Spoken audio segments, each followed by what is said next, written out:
I was born with a built-in lie detector, and those who lie will pay the corresponding price. My parents said they didn't favor boys over girls, that sons and daughters were the same to them. As a result, they became genderless and could no longer have children. My grandmother had no choice but to adopt a boy. To ensure he grew up strong and healthy, she deceived me and pricked needles into my head. The needles ended up pricking her precious grandson all over. When I grew up, my boyfriend proposed to me. He swore to love me for a lifetime, or else be struck by lightning, and then he really did get struck by lightning and died. My abilities were discovered by a wealthy heiress, who asked me to test her boyfriend's loyalty. She offered $3 million. Soon, I became popular among the wealthy circle, with many seeking my services. Staring at the long string of digits in my bank account, I wished for the first time so desperately that there could be more lies in this world. Right after high school graduation, just as I received my college admission letter, my boyfriend got down on one knee and proposed to me. Everyone around us started cheering. Say yes, say yes, say yes. Looking at the cheap plastic ring in his hand, I asked flatly, "Do you really love me?" My boyfriend eagerly nodded. "Yes, I love you." He raised 3 fingers. "I swear, I will love you for a lifetime, or may lightning strike me." I believed him wholeheartedly and smiled sweetly. Yet the very next second, the sound of deception echoed in my ears. The familiar noise made my smile freeze stiffly. Then, dark clouds gathered, lightning flashed, and thunder roared. My boyfriend looked up in confusion, while people around exclaimed, "It's going to rain." Next, I watched helplessly as lightning struck my boyfriend. He remained frozen in his previous posture, his entire body charred black, his dilated pupils lifeless. The plastic ring in his hand was charred black and rolled straight out of his palm, just like his cheap sincerity, shattered into pieces.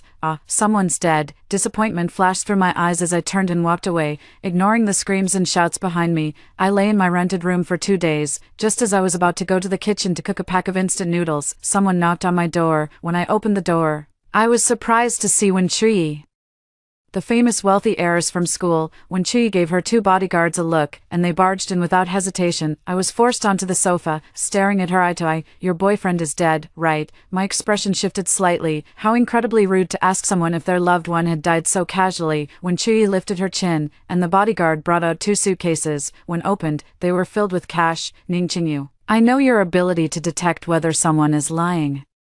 Help me test my boyfriend, and all this money will be yours." I was tempted but hesitated, warning her, this could end up killing someone. Wen-Chui raised her voice. "Do you think I care? I'm so perfect. How could he not love me?" The lie detector beeped again, and I sighed inwardly. Wen-Chui clearly cared deeply. The next second, the light bulb above fell down. The bodyguard swiftly shielded her head. Wen-Chui screamed and hastily stood up, looking at me helplessly. "See, you lied.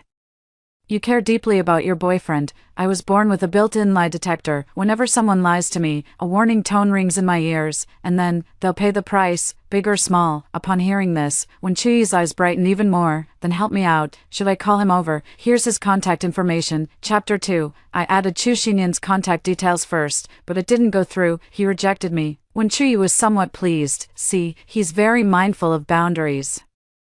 I stared at the stack of bills in the box, my eyes filled with longing. I cleared my throat. "How about you bring him over tomorrow? I'll test him face to face. Just ask a few questions." Wen-Chui was thrilled. "Great." I saw them off, carefully closed the door of the rental house, and then threw myself at the pile of cash. I counted it bill by bill. Perhaps I'd never seen so much money in my life. My fingers cramped from counting. 3 million in total. I counted it 3 times over. Wen-Chui is really loaded. I don't have to work part-time to pay for my tuition during my 4 years of college. But before I could be happy for more than a few seconds, my parents called. "Zhaodi, do you have any money? We want to give gifts to the matchmaker to help your brother find a wife." I replied flatly, "No money." "That's perfect. I found you a good husband. Girls don't need to read so many books. It's useless. You need to think about your younger brother. He's simple-minded. What will he do if he can't find a wife later?" I couldn't help but laugh out loud. She hung up the phone directly. Then came the barrage of messages and calls. Everyone's calling me an ungrateful wretch with no conscience. When I was little, I had just figured out my built-in lie detector, so I eagerly went to test whether my parents loved me. "Mom and Dad, after you have a little brother, will you still want me?" Mom gently stroked my face. "How could we ever not want you? You're our little snuggle bug. Boys and girls are just the same. That night, they became genderless. When they got the test results at the hospital, they cried their hearts out. My son, we're going to lose our son. From this moment, I realized they didn't love me. They're all liars. No wonder they named me Xiaodi. Seeing them cry so ugly, I couldn't help but laugh out loud. When Dad heard, he grabbed a bamboo stick to beat me. I shouted loudly, "You're asexual. Not even male. How can you still be my father?" Because of my outburst, the whole village learned about this matter. My parents were utterly humiliated and threatened to drink pesticide to end their lives that very day. In desperation, Grandma brought home a boy, instantly soothing their emotions. My parents doted on him all day long, making me call him little brother. Later, Grandma somehow heard of a folk remedy to ward off misfortune. It could ensure her precious grandson would grow up strong and healthy. Grandma took out 3 silver needles and came to me. "Xiaodi, if we just stick these 3 needles into your head, you'll become smarter." My expression was cold and stern, the incessant beeping in my ears buzzing so loudly it nearly deafened me. Fine, I want to become smarter. Perfect timing. I wanted to test whether someone who lied to me could actually harm me. At worst, I could always just run away anytime. However, before the needle could touch my head, my younger brother started crying. Grandma hurriedly tried to comfort him, but he was still crying by evening. Mom and Dad grew increasingly worried and took him to the hospital. It turned out there were 3 silver needles lodged in his head. Ever since then, I'd become foolish. The whole family was on the verge of tears. Utterly devastated, the experiment succeeded. Those who lied to me can no longer hurt me. I gathered up all the money and hid it under my bed, planning to deposit it in the bank tomorrow. When Chui acted quickly and sent me the address the next day, the person who came wasn't just Chu Xinyan. There was also Wen Chui's best friend, Song Xiaoxiao. When Chui proactively explained, "This is my good friend. She's very curious about you." I knew. It was probably because she was worried Wen Chui might be scammed out of money by me. No one would particularly believe that I have supernatural abilities. Chapter 3. I cleared my throat and said, "Then let's begin." Chu Xinyan straightened his posture, his right hand interlaced with Wen Chui's fingers. "Do you want to marry Wen Chui?" Chu Xinyan nodded. "Of course, I only want to marry Chui." The prompt tone didn't sound. Wen Chui looked at me excitedly. I wagged my index finger at her. "No lie. Do you love her?" Chu Xinyan answered firmly. "Yes, I do. We grew up together, and we're destined to be a perfect match." The prompt tone still didn't sound. When Chui's grin nearly reached the back of her head, Chu Xinyan truly loved her. She suddenly stood up. "All right, the test is done. Ning Qingyu, thank you so much. I didn't expect this money to be so hard to earn." Song Xiaoxiao beside her sneered. "Oh Chui, this person is just a scammer. Trying to cheat you out of your money. Don't end up losing everything. How could that be? I've already had people observe Qingyu. That day her boyfriend lied and was struck dead by lightning on the spot. It turned out Wen Chui was also there that day." Song Xiaoxiao shrugged helplessly. "All right, I'm going to get my nails done. Had I known it'd be this boring, I wouldn't have come." I suddenly said, "You're lying. You're not getting your nails done today." Song Xiaoxiao reacted strongly. "What nonsense are you talking about?" The next second, the coffee cup in front of them exploded, splattering everywhere. Chu Xinyan let go of Wen Chui's hand and instinctively shielded Song Xiaoxiao. The atmosphere became awkward. It was entirely Chu Xinyan's instinctive reaction. I immediately realized, work's coming. "May I ask why you're standing up for Song Xiaoxiao?" Chu Xinyan's tone was somewhat flustered as he instinctively glanced at Wen Chui. "Because she's Chui's friend." How could I just stand by and watch her get hurt? The lie detector's alert tone sounded. "Wrong reason." I got excited. "Then what's your relationship with Song Xiaoxiao?" Chu Xinyan's voice faltered. "She's my girlfriend's best friend." This time, there was no sound. "I'm asking about your relationship with Song Xiaoxiao. Don't bring Miss Wen into it." Chu Xinyan mumbled vaguely. "Barely friends." The prompt tone sounded again. "You're lying." Chu Xinyan's expression turned panicked.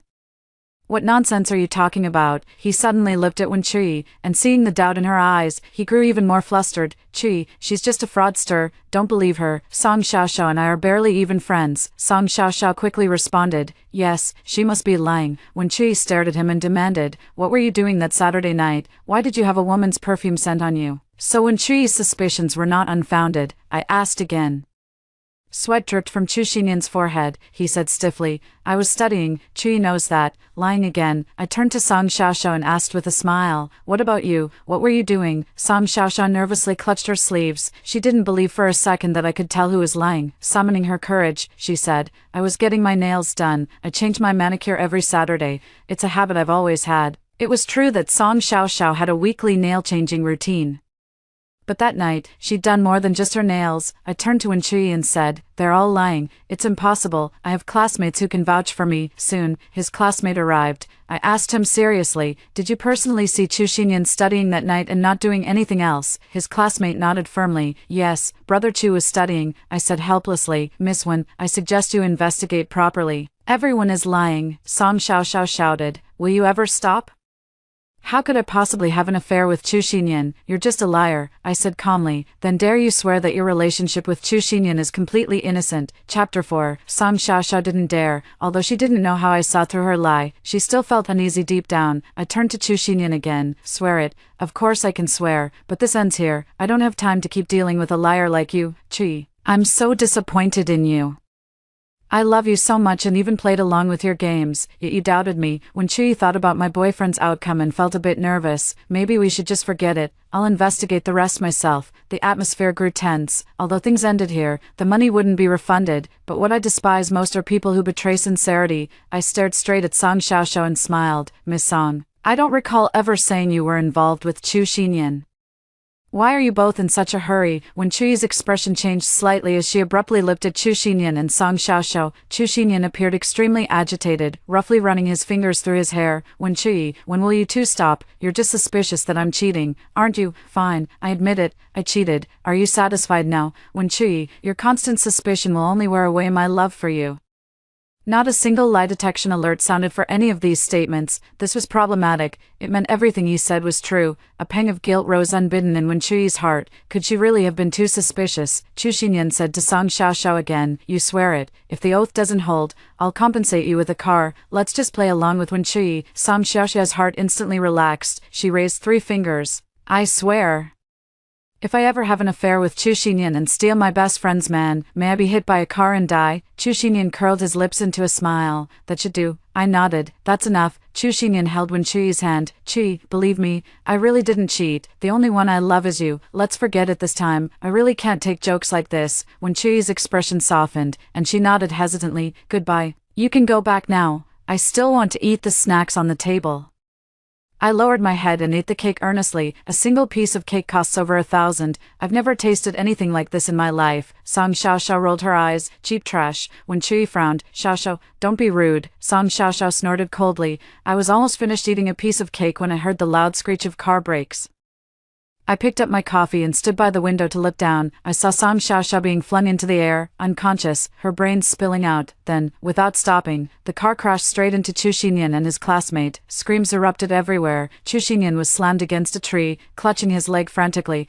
My leg is broken, because everyone lied. The consequences befell each person, some lighter, some heavier. Panicked and fearful, when Chui looked up, locking eyes with me. I raised my glass to her in acknowledgement. "Your money wasn't wasted." Chapter 5. When Chui followed me back to the rental apartment, crying incessantly the whole way, I took out the tissue I bought for 9 cents and wiped her tears. After all, she's my sugar daddy. Song Xiaoxiao died on the spot. Chu Xinyan broke his leg. His classmate only suffered minor scrapes. It was a false alarm. Tell me, after all I've done for Chu Xinyan, even pulling strings for his family, how could he betray me like this? Song Xiaoxiao comes from a poor family. I was the one who funded her tuition. Why would they betray me? When Chui burst into loud sobs, I was getting a bit impatient, but considering they were the benefactor, I patiently said, "That's actually a good thing. Some people don't even realize their partner is lying." I finally managed to calm Wen Chui down. Then her bodyguard brought over several surveillance tapes. Upon seeing the contents, Wen Chui burst into tears again. It turns out that every time Song Xiaoxiao went to get her nails done, she was fooling around with Chu Xinyan in bed. I found it strange how they had so much free time, while I couldn't even finish all my exam papers. Soon, the neighbor came over to warn them, "Stop making all that noise. If you want to cry, go outside." I quickly covered Wen Chui's mouth, afraid she might start arguing with someone. Wen Chui choked back tears. "Did I do something wrong?" I couldn't stand seeing someone reflect like this, so I abruptly said, "At first, you said you didn't care." When Chui froze, then said stiffly, "I should at least be sad for a few days." I sighed helplessly. "Go away, I need to rest." As the school term approached, my parents came looking for me with my younger brother in tow. They barged into my apartment, their eyes filled with disdain. "Why did you rent such a small place? There's not even enough room for all of us." I keenly picked up on the underlying message in their words. It's really small, but we don't have money. Maybe you should go live somewhere else, Mom said matter-of-factly. Then you give us the money. We don't have any anyway. Ever since they found out they had become asexual, they refused to work, just scraping by on their small piece of land every day. Poor grandma, at her age, still has to take odd jobs to support them. I can attend school because of my solid capabilities. Without needing to pay tuition, I'm not. Dad sighed deeply. If I'd known earlier, I wouldn't have let you go to school. You could have married sooner, and by now you'd already have children. What a waste of money. My younger brother wandered around the room curiously, picked up my admission letter, and threw it at Dad. Dad carefully caught it and saw the name of the university. Oh, Peking University. A prestigious school. You must have gotten quite a reward for getting admitted, right? I replied coldly, no reward, yet the next second, Dad casually tore up the admission letter. Just stay home, no need for school, it's a waste of money, we've already found you a good husband. I stared at them. Do you dare swear that it's truly a good family? Mom raised her voice. Jody, do we parents owe you something, making us swear? Aren't we all doing this for your own good? My expression didn't change. My composure was as steady as an old dog's, for my own good. You'd deny me schooling, for my own good. You'd adopt a brother for me, for my own good. You'd just tear up my admission letter. Upon hearing this, Dad instantly flew into a rage and slapped me hard across the face. With a cold expression, I pushed aside my hair, grabbed Dad's head, picked up the hammer from the coffee table, and swung it fiercely at him. Blood instantly gushed from his head. You beast, still got the energy to curse. I punched again. Dad cried out in pain. Murder, murder. With their lazy, do-nothing physique, they couldn't stop me at all. I kept pounding and pounding, and soon Dad's bald head was a bloody mess. Mom wailed hysterically, you beast, how dare you hit your own father? I even found time to sneer. Is he even a man? He's not worthy of being called my dad. Chapter 6. My parents were nearly driven to their graves with rage, since they became asexual. All gender characteristics disappeared entirely, literally asexual beings. Dad, afraid I might hit him again, completely shut his mouth. Mom forced a smile. See, you've hit him already. Can you come back with us to get married? Would we ever harm you? Lying again. Then swear to me. Swear you'll treat me well. Swear that husband's family is a good family, and I'll go back with you. Mom's breathing became rapid. She was furious, but for the sake of that 300,000 yuan bride price, she gritted her teeth and said, I swear we'll treat you well. That husband's family is a good family, otherwise may we be struck dead by a plane when we step outside. All right, being struck dead by a plane, that probability is really quite small. Looks like you're quite good at picking vows. Then let's go. Mom and Dad grabbed me by the arms and couldn't wait to take me out. But just as we reached downstairs, before Mom and Dad could even smile, his head was smashed open with a hole. I stared at the ground as the sun cast their shadows. Blood sprayed skyward. Some even splattered onto my face. Their hands gripping my arms loosened slightly, and Mom and Dad fell straight backward. My younger brother witnessed everything and let out frightened sobs. Then, when Chuy's scream came from beside us, dead, they're dead, I stared expressionlessly at their corpses, my parents' eyes nearly bulging out of their sockets. Hovering ominously above their heads was a toy airplane model, tiny, yet fatal when plummeting from great heights. When Chuy hurriedly ran up to me and asked, what's going on? Lying to me brings its own consequences. I looked up toward the rooftop and saw several parents dragging their children downstairs in haste, choking back sobs as they apologized to me. Sorry, so sorry, we'll provide all the compensation we should. The children are still young. Could you please consider? I glanced at the 3 kids and said to them, don't play on the rooftop next time. It wouldn't be good if you accidentally killed someone. Luckily, it was my parents who got killed. I signed a letter of understanding for them, but their conscience wouldn't let them rest, so they insisted on pooling together 800,000 yuan for me. When Chuy was completely dumbfounded by my actions.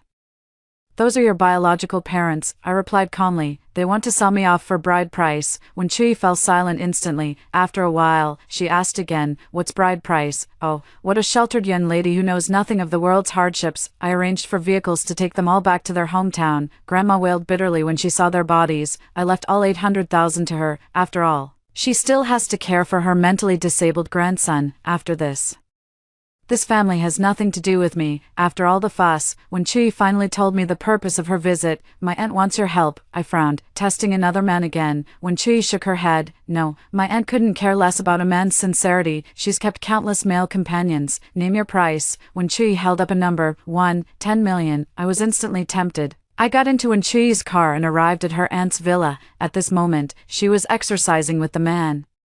Wen Chui gave an awkward smile. That's just how my aunt is. Wen Chui and I waited for a while before my aunt finished. She waved at the man, who obediently put on his clothes and left immediately. My aunt has a smoking hot figure. She casually throws on her coat and looks at me, quite handsome, just a bit rough around the edges. I'm nervous. I'm straight. Chapter 7. My aunt bursts out laughing. She waves at Wen Chui, who immediately walks out. I heard you can tell when someone is lying. I nodded. Yes, from now on, you'll stay by my side, and I'll give you 10 million every month. I was utterly shocked inside, but remained calm on the surface. What exactly needs to be done? Discuss work with me. Understood. After that, I went out early and returned late with my aunt every day, discussing collaborations. Many people got to know me. They thought I got the job through connections. Well-informed people even tried to poach me with lucrative offers. Being able to spot lies gives you a natural advantage in business. My wealth kept growing as I shuttled between school and the company every day, occasionally taking small orders. When Chui set up a studio for me to make things easier, she took the initiative to cover the costs. The purpose was to keep me stable and working for her aunt, of course, among small orders. The most common ones are emotional issues, actually. I don't understand why they are so fixated on relationships. No one will love another person forever. That day, the campus belle of Peking University came to me. She looked distressed as she handed me 100,000 yuan. She said, "This is the most I can give you. Could you please help me? What can I do for you?" The campus belle could barely bring herself to speak, her voice barely above a whisper. "Could you ask my stepfather if he cares about me at all?" I paused for a moment before replying. "Bring him here, and I'll ask." A few days later, the campus belle really brought her stepfather over. The two maintained a distant posture, and the way the campus belle looked at him was full of conflict, as if she was trapped in sorrow, unable to move on. Maintaining my professional demeanor, I didn't let any personal emotions show on my face. I asked very bluntly, "Do you love her?" The stepfather replied, "No." He wasn't lying. The campus belle panicked, tears welling up in her eyes. "All right, mission accomplished," my stepfather said to me. "After her mother passed away, I've been raising her out of a sense of responsibility. She's just dependent on me. Once she's an adult, I won't take care of her anymore." The campus belle stood up excitedly. "Chu Junshan, I don't believe you don't love me." I clutched my head in frustration, but the next second, the door to my studio was pushed open. I actually saw Chu Xinyan wearing a prosthetic limb. "Uncle, why are you here?" When he saw me, his eyes were filled with hatred. My stepfather sighed and said, "Playing with the kids." The campus belle was still crying, her whole body trembling. Chu Xinyan was nervous. "You didn't swear an oath, did you?" The stepfather looked puzzled. "No." "Why are you here?" Chu Xinyan sighed in relief, then gritted his teeth at me. "I have something to discuss with Miss Ning." The stepfather didn't take it seriously. "It seems Miss Ning is quite popular, then."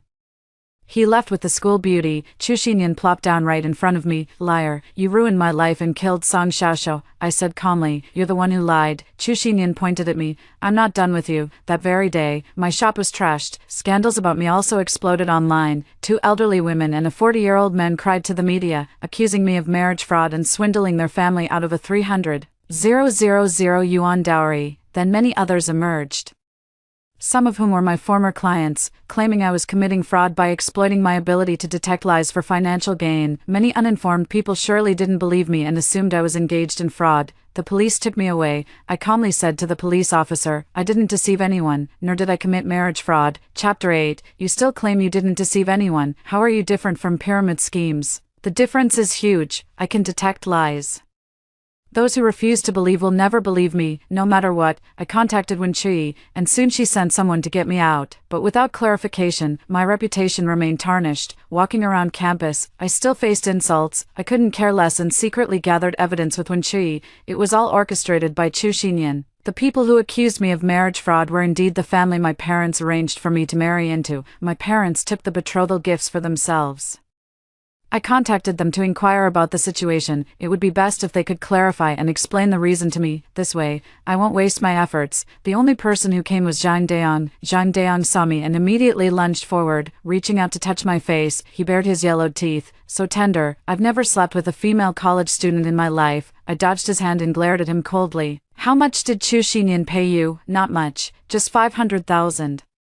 "Great, you've earned 500,000 by smearing my name. Now you can help clear my name. I never took your betrothal gifts, let alone committed marriage fraud." Zhang Dayan's expression darkened. "You're playing me. You're coming home with me right now to have children. Women are born to be slept with by me. Don't bring those bad habits you learned outside back home." I smiled helplessly. I hadn't wanted to deal with them in the first place. Jean Daong, do you believe in karma?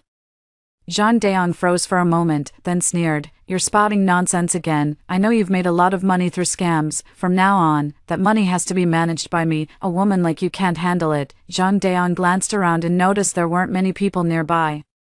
He grinned and said, "Honey, let me have some fun first, then we'll go home." I obediently let Jean Daong push me to the ground. Staring at his ugly face, I asked him, "Will you treat me well in the future?" Jean Daong replied casually, "Of course I will. Let me have some fun first. I've never slept with a college student before." The lie took effect. The prompt sound rang in my ears, and I tilted my head with a faint smile. Jean Daong on top of me let out a scream. Frantically covering his lower body as he collapsed onto the ground, I sat up, crossing my legs to look at him. I saw blood continuously flowing from his lower body. Someone help. Jean Daong struggled to stand up, wanting to go to the hospital. Something distinctly male fell from his pant leg. How disgusting. I stood up from the ground, coldly watching my desperate younger brother Jean Daong. Jean Daong's eyes were bloodshot, his hands tightly clutching his precious lifeline. "Ning Zhaodi, what have you done to me? What have you done?" I replied cheerfully. "I didn't commit fraud. It's true that I can see through people's lies. They will likewise receive the appropriate consequences based on the severity of their lies." This shows how enormous Jean Daong's lie was. I suspect he not only wouldn't treat me well but would also abuse me. Thus, his most prized possession was directly severed. Chapter 9. I picked up my bag and turned to leave. Since this path was blocked, I simply had Wen Chui release all the tricks Chu Xinyan had played. All those people were hired by him to smear me. Public opinion flipped instantly, but the label of fraud still couldn't be completely cleared from my name. Many people still don't believe I can see through lies. If such an ability existed, wouldn't the world be thrown into chaos? And chaos it would indeed bring. My studio has reopened. Yet Chu Nyanian still refuses to let me be. He sent many people to cause trouble for me. I'll take it all, as long as it makes me money. Why not? Chu Xinyan sternly warned them, saying, "You must not lie to me, and above all, you must not swear oaths." What a coincidence. Someone who didn't believe in superstitions pushed their luck, lying to me and even swearing an oath. The moment they stepped out the door, they were struck dead by the sun. He was literally roasted dry, instantly. A crowd gathered to watch. Chu Xinyan used this as an excuse to call the police and have me arrested, accusing me of murder. He even dug up the deaths of my ex-boyfriend and my parents. Chu Xinyan went berserk, hurling abuse at me in the police station. "You have to believe me. Ning Qingyu is a jinx. She's killing people in her own way. She's a monster. She's murdering." Chu Xinyan's eyes were sunken and dark, his entire appearance disheveled and unkempt. Ever since his amputation, he hadn't slept well for many days.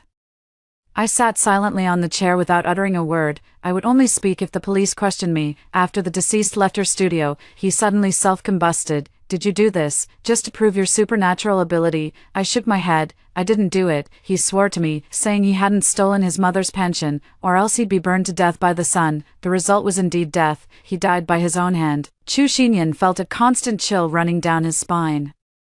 Enveloped by an unknown fear, I spoke softly. "If you don't believe me, you can check my surveillance footage. There's video recording of my entire work process, every minute and second, without any falsification." I looked up at Chu Xinyan and said, "Don't provoke me again. I have no time to waste on you. My goal is simply to make money, nothing more." Chu Xinyan was trembling all over, unsure whether it was from anger or fear. "Ning Qingyu, did you cast a curse on me?" Ever since Chu Xinyan met me, his luck has taken a turn for the worse. First, he lost his legs, then his parents' trust, completely cutting him off from the center of power. The Chu family didn't lack him as a son. I'm not that sinister, only sincere people thrive. When Chui arrived late with her aunt, "Qingyu, are you okay?" Chu Xinyan saw Wen Chui, tears welling up in his eyes. "Wen Chui, why are you still associating with this evil spirit? She will harm you sooner or later. This world cannot exist without lies, and you can't go your whole life without telling one. Aren't you afraid? Aren't you afraid of retribution?" When Chui's breath hitched, "Chu Xinyan, it seems you still don't understand what's right and what's wrong. You betrayed me. You deserve to die. Understand." Chu Xinyan's heart ached unbearably. "Chui, I was just trying something new. I never intended to leave you. I wanted to marry you." When Chui smiled coldly.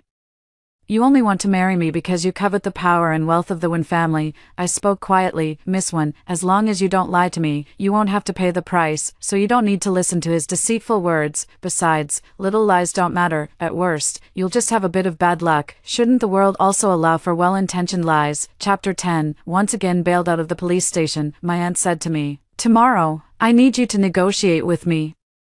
After being messed with by Chu Xinyan several times like this, my studio had to temporarily shut down, and I simply couldn't find the time. Auntie is the real big client. I nodded. Auntie burst into laughter and immediately gifted me a designer handbag, worth over $1 million. I accepted it. Her aunt's tone was icy. I won't let Chu Xinyan off easy. I can't lose you. I knew she couldn't bear to lose my abilities. I didn't care who made me valuable. But I was still curious about what she would do to Chu Xinyan. I asked her, how won't you let him off easy? He doesn't even dare lie now. The Chu family is about to decline, and by next year, I'll be able to take them over. I didn't expect that this negotiation would be with my aunt's husband, Mr. Gu. Pleased to meet you. I'm Ning Qingyu, Assistant General Manager Wen's assistant. I extended my hand to Mr. Gu. Mr. Gu looked somewhat nervous when he saw me. It wasn't that he hadn't heard the rumors about me. Wealthy people tend to be superstitious, and with me being so ominous, he was even more afraid. When I spoke to him, he didn't even bother to respond. Auntie rolled her eyes and kicked Mr. Gu. Didn't you say earlier that you weren't satisfied with the divorce agreement? Why aren't you speaking up now? Mr. Gu wiped the cold sweat from his forehead. You shameless woman. You have no right to speak to me. Get Ning Qingyu out of here right now. Auntie sneered disdainfully. Let me ask you this. We agreed back then to each do our own thing, but no children were allowed. It was you who broke our agreement. Over these years, I've invested a lot of resources in you. You've really gotten your money's worth. Hearing another juicy piece of gossip, my expression remained perfectly calm. Auntie glanced at me, and I quickly said, President Gu, where have you hidden your son now? President Gu began breathing heavily. You're committing murder. All of you are murderers. Mr. Gu didn't dare to answer directly at all. I sighed helplessly and continued, Mr. Gu, don't make me angry. I have plenty of ways to make you talk. If 1 day isn't enough, then 2. If 2 days aren't enough, then 3. I don't believe he can keep his cool. Yet President Gu couldn't even last 2 hours, because Auntie threatened him using his own mother. Everyone has their weak spot. There's always a way in. Mr. Gu lowered his head in despair. My son is in Washington, America. Aunt's expression changed abruptly. Someone, go and bring him back. What are you going to do? Aunt curled her lips into a smile. Of course, it's to reunite you father and son. Boss Gu was terrified. He immediately knelt before Auntie, tears streaming down his face. I was wrong. I was truly wrong. I'm willing to leave with nothing. Please spare me. Leaving with nothing is too easy, Auntie said softly. I won't let you off, but this is a society governed by law. I have plenty of ways. I looked at my aunt, forming a plan in my heart. President Gu was forced to lie and swear an oath. That night, he was struck by a crystal chandelier and only survived by undergoing a high-level amputation. Auntie, will you do the same to that child? To my surprise? She didn't go for the kill, she said. The child is innocent, but without money, he is nothing and will only be poor for the rest of his life. Yet, I accidentally overheard my aunt say, why doesn't he trust me? Am I really that cruel? Would I harm a 7 or 8-year-old child? Aunt and Mr. Gu did share love once, but that's all in the past now. The next day, I received 10 million. Staring at the numbers in my bank account, my heart raced uncontrollably. I pray once more, hoping there could be even more lies in this world. I don't want sincerity, I just want money. Long live money.